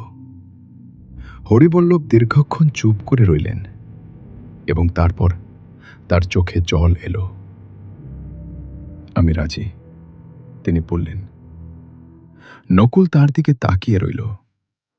তারানাথ বুঝলেন এই মুহূর্তটাই সেই মুহূর্ত যার জন্য 50 বছর অপেক্ষা হয়েছে। কিন্তু এই মুহূর্তেও শেষ হয়নি, কারণ নকুলের ভেতরে এখনো সেই ক্রোধ আছে, এবং একটা ভুল পদক্ষেপে সব আবার ভেঙে পড়বে। এবং তারানাথ মেঝেতে পড়ে থেকে বুঝলেন যে চতুর্থ পরিচ্ছেদে তাকে এমন কিছু করতে হবে যা এর আগে কখনো করেননি। শুধু লড়াই নয়, শুধু মন্ত্র নয়, নকুলকে সম্পূর্ণভাবে শান্ত করতে হবে, এবং 500 আত্মাকে একসাথে মুক্তি দিতে হবে। এবং সেটা করতে হবে এমন একটা শরীর নিয়ে যা এইমাত্র 2 বার দেওয়ালে আঘাত খেয়েছে। তারানাথ মেঝেতে পড়ে আছেন, পিঠে প্রচণ্ড ব্যথা, মাথা ঘুরছে, এবং চোখের সামনে কালো ঘরের রক্তলাল আলো দুলছে, যেন সব কিছু নিজেই ঘুরছে। কিন্তু মাথার ভেতরে একটা কথা স্থির হয়ে আছে যা নড়ছে না। এখনো সময় আছে, একটুকু সময়, এবং সেই সময়টা কাজে লাগাতে না পারলে এই রাতে আর কিছু করার থাকবে না। হরিবল্লভ রায় এইমাত্র বলেছেন তিনি রাজি, এবং নকুলের হাত তার বুক থেকে সরে এসেছে। মানে 50 বছরের এই অচল অবস্থায় একটা ফাটল তৈরি হয়েছে। কিন্তু ফাটল মানেই ভাঙা নয়, এই ফাটলকে সত্যিকারের ভাঙনে পরিণত করতে হবে, এবং সেটা করার জন্য তারানাথকে এখনই উঠতে হবে। তারানাথ কনুইয়ে ভর দিয়ে উঠে বসলেন। ঘর একটু ঘুরল, কিন্তু থামল। হাতে রুদ্রাক্ষের মালা নেই, সেটা দূরে ছিটকে গেছে। ত্রিশূল ব্যাগে এখন বের করার সময় নেই।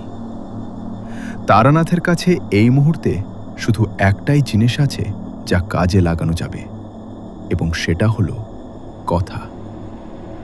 তারানাথ উঠে দাঁড়ালেন। ঘর ঘুরছে, পা কাঁপছে, কিন্তু দাঁড়ালেন। নকুল তখনও হরিবল্লভের সামনে দাঁড়িয়ে আছে।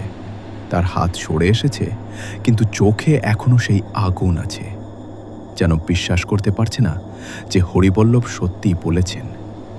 যেন মনে হচ্ছে এটা আরেকটা ফাঁদ, আরেকটা বিশ্বাসঘাতকতা। তারানাথ বুঝলেন নকুলের এই সন্দেহটা স্বাভাবিক। 50 বছর আগে বিশ্বাস করতে গিয়ে মরেছিল। তারপর থেকে বিশ্বাস তার কাছে একটা বিষের মতো, যা দেখতে মিষ্টি কিন্তু ভেতরে ক্ষতিকর। নকুল, তারানাথ বললেন, তুমি কি একটু আমার কথা শুনবে, শেষবারের মতো? নকুল খুলল, সেই ক্লান্ত চোখ তারানাথের দিকে। বলো। তারানাথ এগিয়ে গেলেন এবং নকুলের মুখোমুখি দাঁড়ালেন, মাত্র 1 হাত দূরে।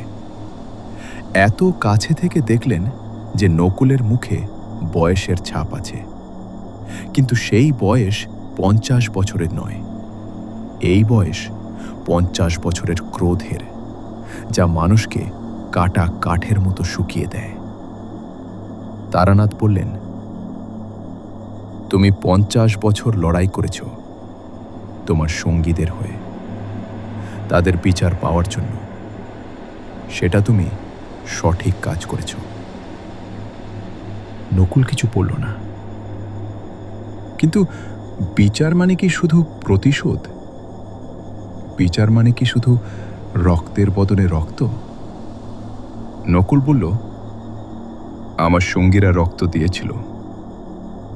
হ্যাঁ, তারানাথ বললেন, কিন্তু তারা রক্ত দিয়েছিল কারণ তারা একটা ন্যায্য পৃথিবী চেয়েছিল। তারা চেয়েছিল তাদের সন্তানরা ভালো থাকুক, তাদের জমি ফিরে পাক, তাদের মর্যাদা থাকুক। এই ইচ্ছাটা কি পূরণ হয়েছে তোমার 50 বছরের প্রতিশোধে? নকুল চুপ করে রইল। হয়নি, কারণ প্রতিশোধে কারো ইচ্ছা পূরণ হয় না, শুধু ক্ষত তৈরি হয়, নতুন ক্ষত। নকুলের শরীর থেকে সেই গরম হাওয়া একটু কমল। তোমার সঙ্গীরা ক্লান্ত, তুমিও ক্লান্ত। 50 বছর ধরে এই পাথরের ঘরে আটকে থেকে তুমি কি একটুও শান্তি পেয়েছে? নকুল একটু কাঁপল। পাওনি। তারানাথ বললেন, কারণ শান্তি প্রতিশোধে নেই, শান্তি আছে মুক্তিতে। নকুল ধীরে বলল, মুক্তি কিভাবে? তারানাথ পেছন ফিরে হরিবল্লভ রায়ের দিকে তাকালেন। হরিবল্লভ রায় দেওয়ালে ঠেস দিয়ে দাঁড়িয়ে আছেন। মুখে লাল দাগ এসেছে, কিন্তু এখনো সম্পূর্ণ হয়নি।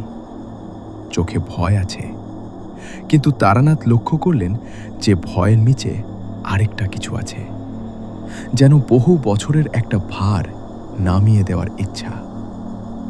তারানাথ বললেন, হরিবল্লভবাবু, আপনি বলেছেন প্রাসাদ ছেড়ে দেবেন, কিন্তু শুধু প্রাসাদ ছাড়লেই হবে না। আর কি করতে হবে? এই প্রাসাদের তলঘরে 500 মানুষের হাড় আছে, তাদের সৎকার করতে হবে, তাদের নাম লিখতে হবে, তাদের পরিবারকে খুঁজে বের করে ক্ষতিপূরণ দিতে হবে, এবং সবচেয়ে গুরুত্বপূর্ণ, এই সত্য সবাইকে জানাতে হবে, লুকিয়ে রাখলে হবে না। হরিবল্লভ দীর্ঘ নিঃশ্বাস নিলেন। এইসব করলে আমার সম্মান থাকবে না, সমাজে যে মুখ দেখাতে পারবো না। তাতে কি? হরিবল্লভ চুপ করে রইলেন। তারানাথ বললেন, আপনি পুরো জীবন অন্যায়ের উপরে দাঁড়িয়েছিলেন। সেই অন্যায় স্বীকার করলে পায়ের নিচের মাটি সরে যাবে, এটা সত্যি। কিন্তু সেই মাটি আসলে মাটি ছিল না, 500 মানুষের হাড়ের উপরে দাঁড়িয়েছিলেন। ঘরে নিঃশব্দতা। নকুল শুনছে। হরিবল্লভ রায় ধীরে ধীরে সামনে এলেন এবং নকুলের মুখোমুখি দাঁড়ালেন। দুজনের মাঝে মাত্র 2 পা দূরত্ব। একজন জীবিত মানুষ যার বাবা অন্যায় করেছিলেন, আরেকজন মৃত মানুষ যে সেই অন্যায়ের শিকার হয়েছিল। হরিবল্লভ কাঁপতে কাঁপতে বললেন, আমার বাবা যা করেছিলেন তা আমি মাথায় নিচ্ছি। তোমরা নির্দোষ ছিলে, তোমাদের অন্যায়ভাবে মারা হয়েছিল। আমি এর ক্ষমা চাই। নকুল স্থির হয়ে দাঁড়িয়ে রইল। এবং আমি প্রতিশ্রুতি দিচ্ছি, হরিবল্লভ বললেন, এবার একটু শক্ত গলায়, যেন একটা সিদ্ধান্ত নিয়ে ফেলেছেন। তোমাদের সৎকার করা হবে, তোমাদের নাম লেখা হবে, তোমাদের পরিবার যদি থাকে তাদের খোঁজা হবে। এই প্রাসাদ থেকে আমি চলে যাব। ঘরে একটা পরিবর্তন হলো ধীরে ধীরে। প্রথমে বাতাস, ভারী গরম বাতাস যা এতক্ষণ ছিল তা একটু হালকা হলো। তারপর সেই রক্তলাল আলো যা ভাঙা জানলার কাছ দিয়ে আসছিল সেটা একটু ম্লান হলো, এবং তারপর দেওয়াল থেকে একটা শব্দ এলো, সেই পরিচিত শব্দ। 500 কণ্ঠস্বর একসাথে। কিন্তু এবার সেই শব্দে আর যন্ত্রণা নেই, ক্রোধ নেই।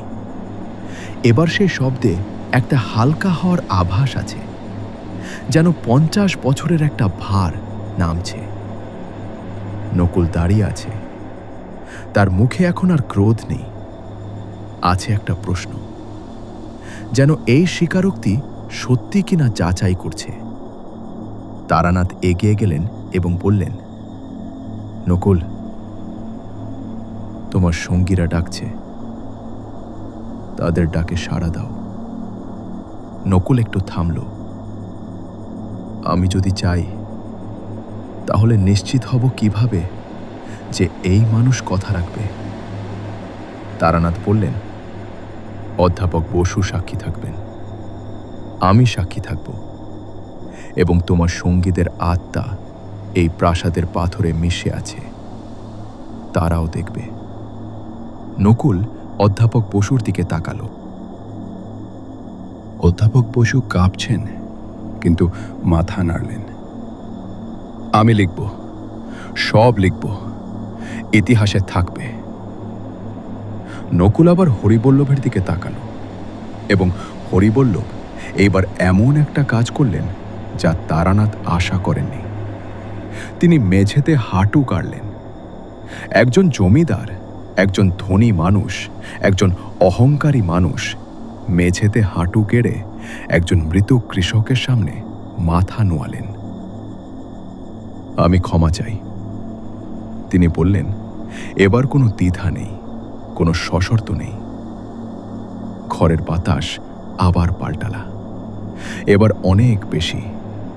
সেই রক্তলাল আলো পুরোপুরি চলে গেল, কারণ ভাঙা জানলা দিয়ে এখন বাইরের আকাশ দেখা যাচ্ছে, এবং বাইরের আকাশে ভোরের আলো আসতে শুরু করেছে।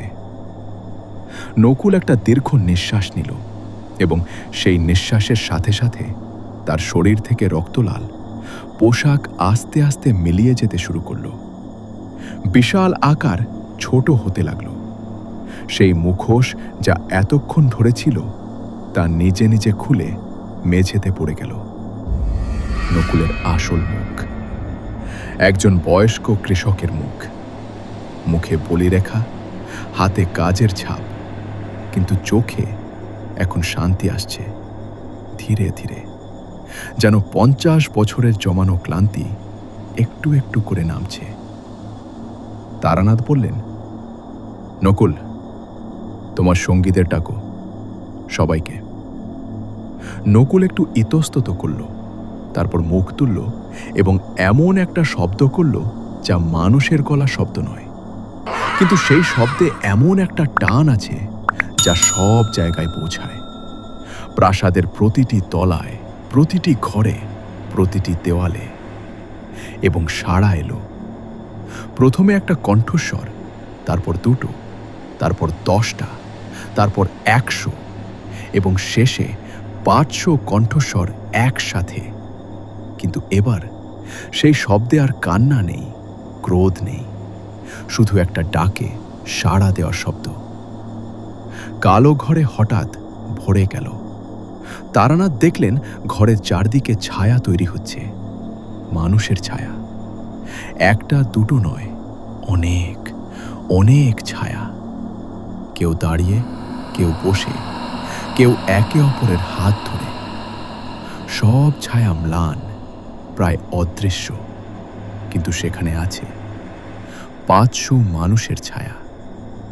তারানাথ সেই ছায়াদের দিকে তাকিয়ে মাথা নোয়ালেন। এবং বললেন, তোমাদের কথা মনে আছে? তোমরা নির্দোষ ছিলে। তোমরা ন্যায্য পৃথিবীর জন্য লড়েছিলে। ছায়াগুলো নড়ল, একটা উষ্ণতা এলো ঘরে। কিন্তু তখনই তারানাথ বুঝলেন যে সব শেষ হয়নি। নকুল এখনো সম্পূর্ণ শান্ত হয়নি। তার চোখে মুক্তির আলো আসছে বটে, কিন্তু তার ভেতরে এখনো একটা কিছু আটকে আছে, একটা শেষ না হওয়া কথা। তারানাথ কাছে গেলেন। কে বলতে চাও? নকুল বলল, আমার ছেলে হরেন, সে এখনো বেঁচে আছে। তারানাথ অধ্যাপক বসুর দিকে তাকালেন।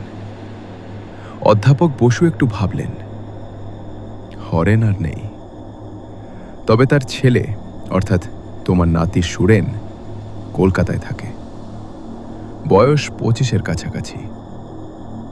নকুলের চোখে একটা আলো এলো। সে কেমন আছে? ভালো আছে, অধ্যাপক বলল। সে পড়াশোনা করেছে। নকুল একটু হাসল।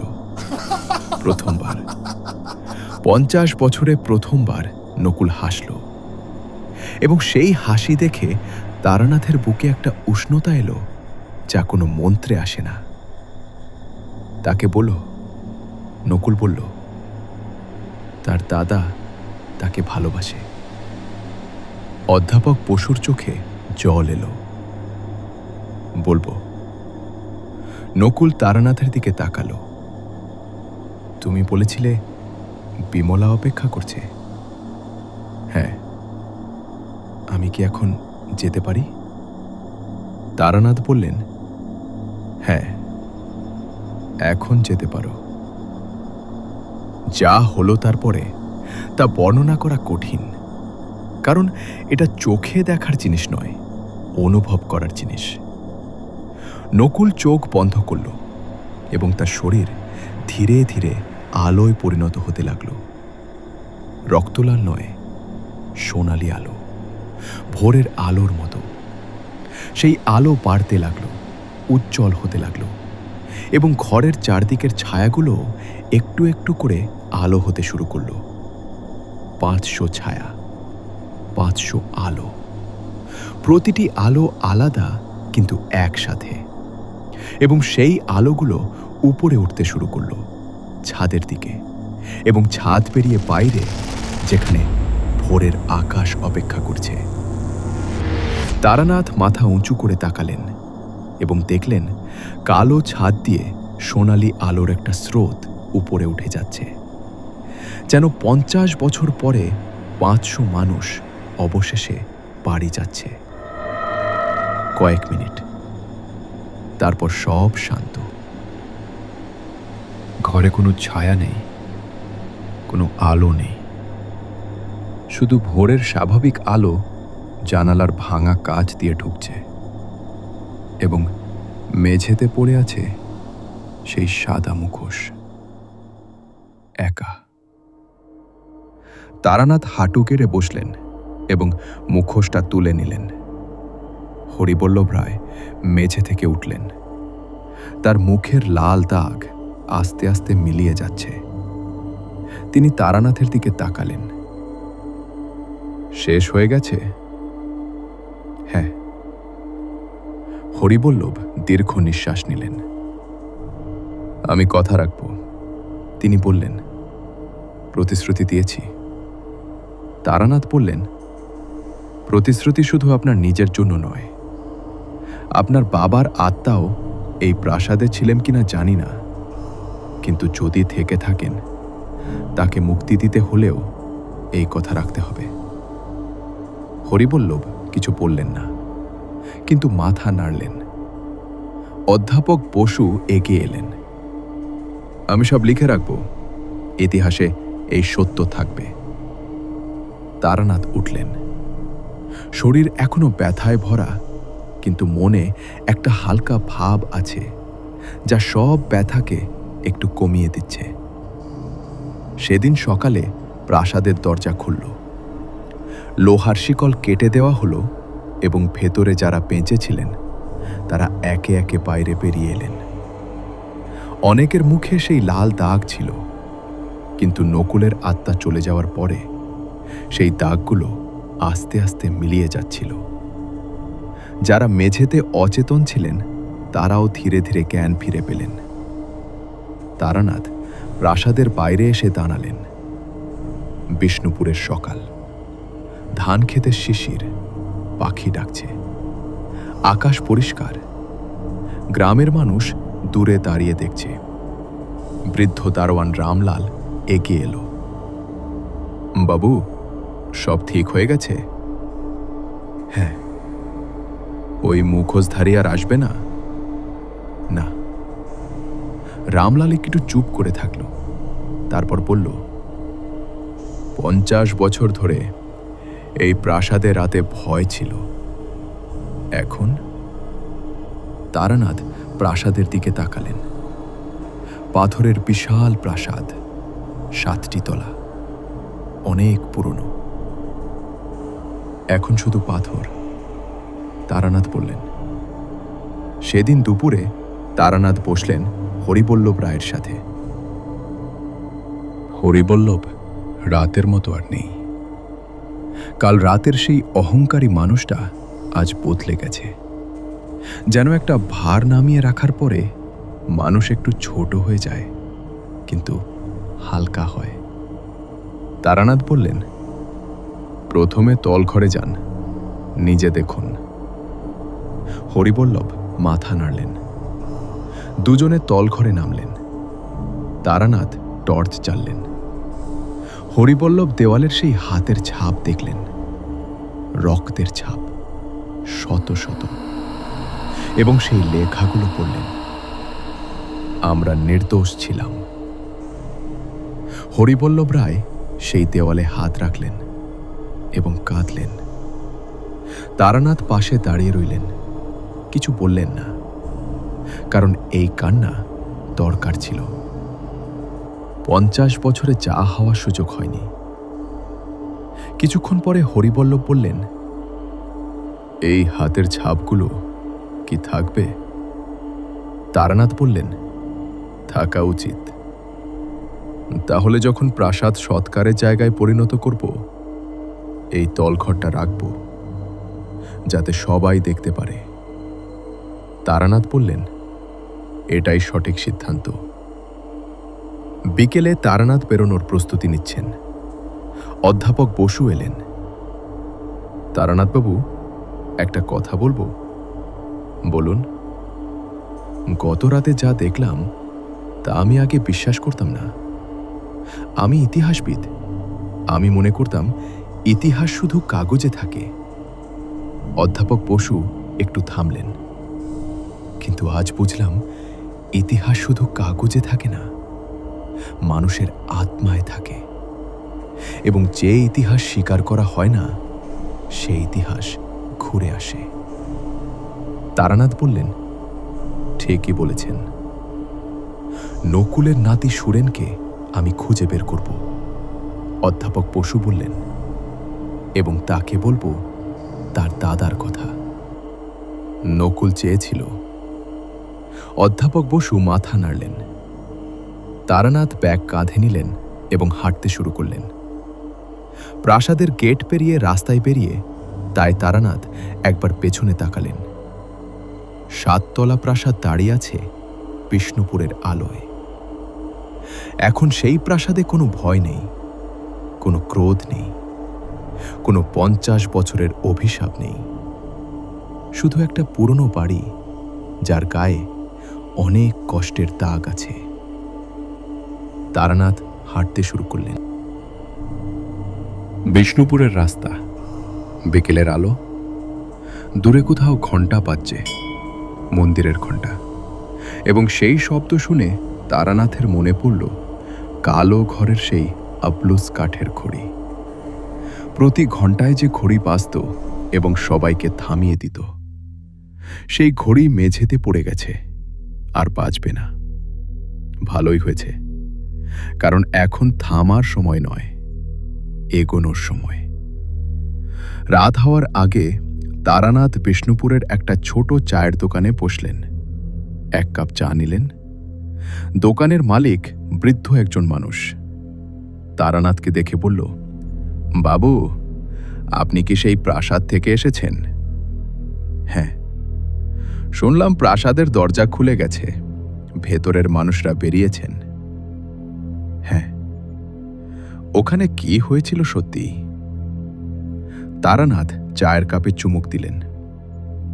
একটা পুরনো কষ্ট শেষ হয়েছে। বৃদ্ধ বুঝল কিনা বোঝা গেল না, কিন্তু কিছু জিজ্ঞেস করল না। তারানাথ চা শেষ করলেন এবং পকেট থেকে পয়সা বের করলেন, এবং তখন পকেটে হাত দিতে গিয়ে পেলেন সেই সাদা মুখোশ। কালো ঘর থেকে তুলে এনেছিলেন, পকেটে রেখেছিলেন। তারানাথ মুখোশটা বের করে দেখলেন। সাদা মুখোশ, তাতে আঁকা মৃত মুখ এবং গালে সেই রক্তের ছাপ। কিন্তু এখন সেই মুখোশে ভয়ের কিছু নেই, এটা শুধু একটা মুখোশ। তারানাথ মুখোশটা দোকানের সামনের মাটিতে রাখলেন এবং বললেন, রাখো। বৃদ্ধ অবাক হয়ে জিজ্ঞেস করল, এটা কিসের মুখোশ? তারানাথ উঠলেন এবং হাঁটতে শুরু করলেন। একজন মানুষের, বললেন, যে অনেক কষ্টে ছিল, এখন আর নেই।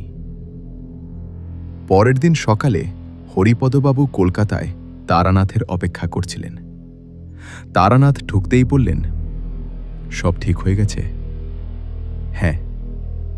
কিভাবে? তারানাথ চেয়ারে বসলেন এবং চোখ বন্ধ করলেন। একজন মৃত মানুষ 50 বছর ধরে একটাই জিনিস চেয়েছিল, কেউ বলুক যে সে অন্যায়ের শিকার হয়েছিল, কেউ স্বীকার করুক সেটা হয়েছে। হরিপদবাবু চুপ করে শুনলেন। আর বাকিরা? বাকি 500 জন মুক্তি পেয়েছে। তুমি কি ঠিক আছে? তারানাথ চোখ খুললেন। পিঠে ব্যথা, হাতে ব্যথা, মাথায় ব্যথা। একটু হাসলেন। কিন্তু ঠিক আছি। হরিপদবাবু চা বানাতে উঠলেন। তারানাথ জানলা দিয়ে বাইরে তাকালেন। কলকাতার সকাল, রাস্তায় মানুষ, ট্রামের শব্দ। একটা স্বাভাবিক সকাল। কিন্তু এই স্বাভাবিক সকালের নিচে কত অস্বাভাবিক ইতিহাস আটকে আছে তা তারানাথ জানেন। কত 50 বছর, কত নকুল, কত বিমলা, কত হরেন, যাদাদের কথা কেউ বলে না। হরিপদবাবু চা নিয়ে ফিরলেন এবং একটা চিঠি এগিয়ে দিলেন। এটা এসেছে তোমার জন্য, মুর্শিদাবাদ থেকে। তারানাথ চিঠি নিলেন, খুললেন, পড়লেন, চা চুমুক দিলেন, উঠে দাঁড়ালেন। হরিপদ, মুর্শিদাবাদের ট্রেন কটায়?